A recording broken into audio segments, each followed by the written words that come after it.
Welcome to Fright Night.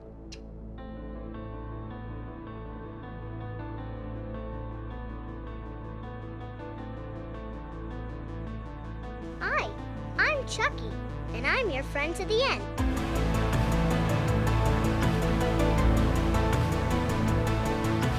Please welcome Art the Clown.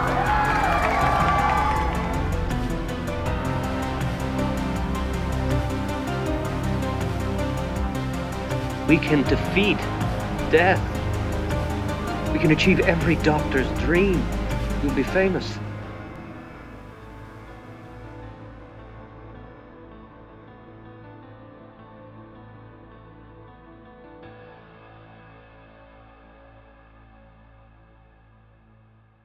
The first official horror movie I think I saw kept me up all night. It was called The Haunting, directed by Robert Weiss. And it was just absolutely terrifying to me.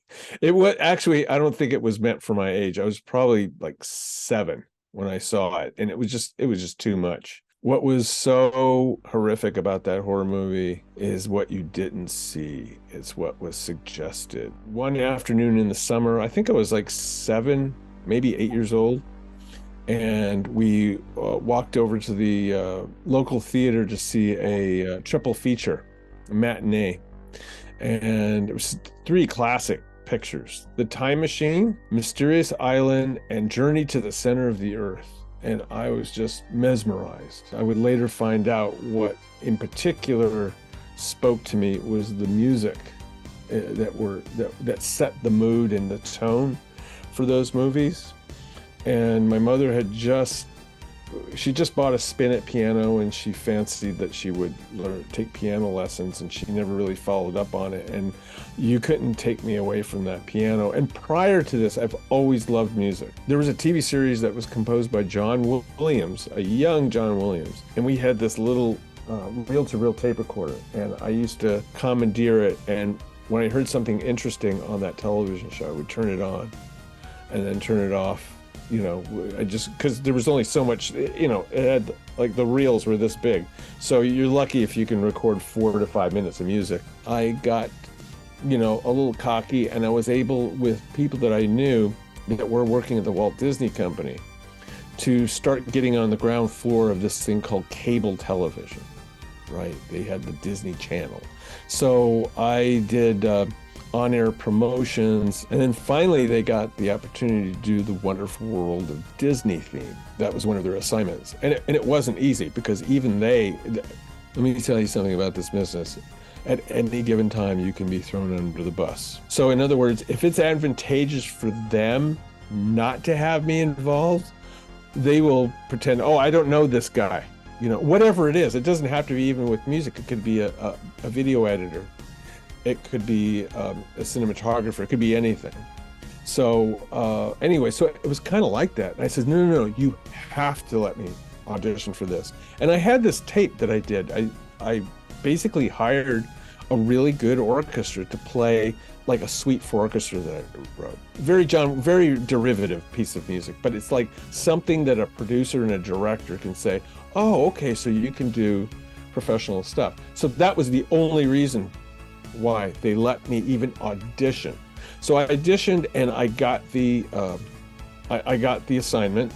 It was one of the many permutations of the Wonderful World of Disney theme, and I thought that was the best thing in the world. I thought, oh, this is great. I'm gonna skyrocket now. Well, you have to understand that someone that produces for any position in the media industry, may have many talents. So this entire team, after they did the Wonderful World of Disney, they all went separate paths. One of them went back to being a newspaper editor back in Ohio. Other people went into other business ventures and what have you. So it was kind of like, oh, it was so frustrating.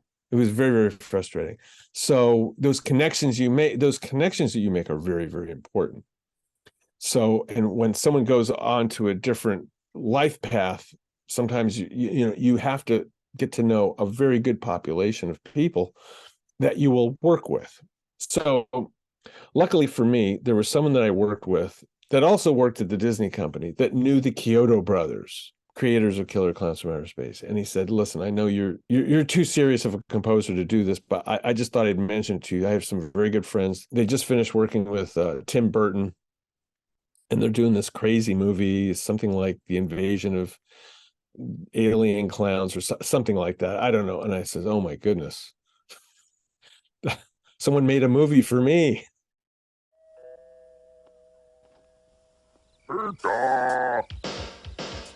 Oh, pizza.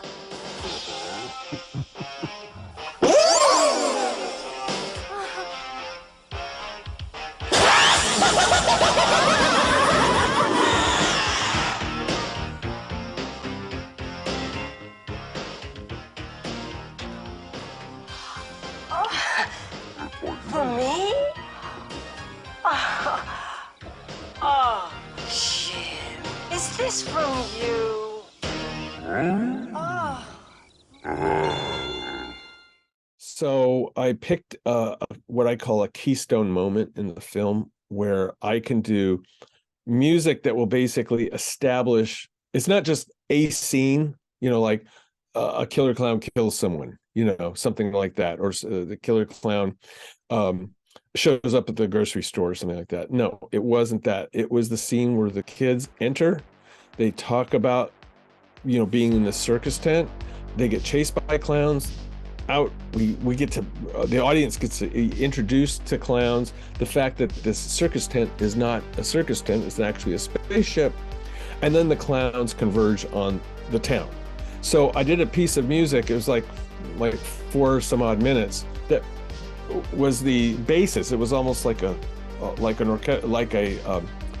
film score suite that had just about every theme that's going to be used in the entire film is in that scene.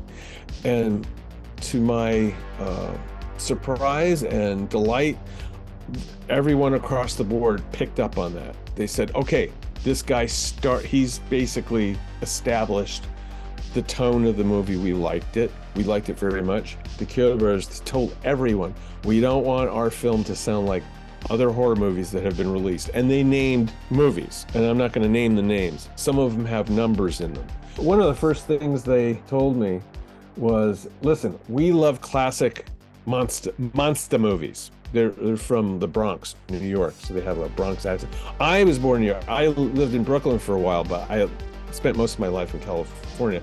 I had family back there. Most of my family's in Italy at this point, but I do have family back east. So I could identify with them. And the first thing they said, we love classic monster movies. And I said, are you talking about like King Kong and Mighty Joe Young and everything? They go, Mighty Joe Young is our favorite movie ever, and I told them, about my experience with films. And so we were on the same page as to the genre, the appreciation of the genre.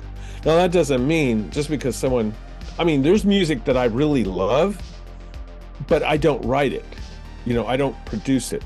Maybe it influences me, like I love house, I love dance music, I love EDM, but I love listening to it. It puts me in a mood. It doesn't mean I'm gonna, I'm gonna produce, an EDM album. I don't do that. But there are aspects of it that influence what I do. They love the fact that one of my first movie experiences was that story I told you about the triple feature thing. They thought, okay, they probably felt that I was coming from a good place. We still keep in touch. We still work together. We worked together on this most recent video game. That was a wonderful experience as well, because after all these years, finally, the film caught out. When the film was finally released, it wasn't released at a time where you can share it on social media and like a whole boatload of people hear about it at one time. It had to earn its audience little by little. So it got 2 very good reviews in the Los Angeles Times and the LA Weekly, which are what people go to find out what they're going to watch that weekend. Well, by the time the critics saw it, they wrote the article, it gets published, it's out of the movie theater. And it happened repeatedly throughout the country. We had to hope that, okay, it's going to go into cable, and we hear that VHS rentals are going to be going up. Maybe maybe we'll win an audience. And it took a long time, to the point where at generations, I mean, there are great grandchildren who were introduced to this movie by their grandparents, by their great grandparents. I say I'm so happy that the fan base has kept it alive, that they love what we did so much, because we put a lot of work into it. We had a lot of faith in this movie. When you think about it, in the late 80s, Tim Burton had released Beetlejuice, and Beetlejuice was well received. And we thought, you know what? This is like in that same genre. It's quirky, bizarre horror comedy. People have got to love it. And like I said, it just had those, it was just like late to the party, you know. But we were all working on other things since then, and I had faith. Well, I just be very honest with you. I was introduced to the fan base something like 8 or 9 years ago, and I had no idea how much of a voracious appetite they had for anything new. But with Killer Clowns from Outer Space, I came upon it when it was fully edited. And there was no music other than the Dickies, that awesome song that the Dickies wrote, who I had seen perform around town back in the day. So the movie was actually pretty darn creepy without music.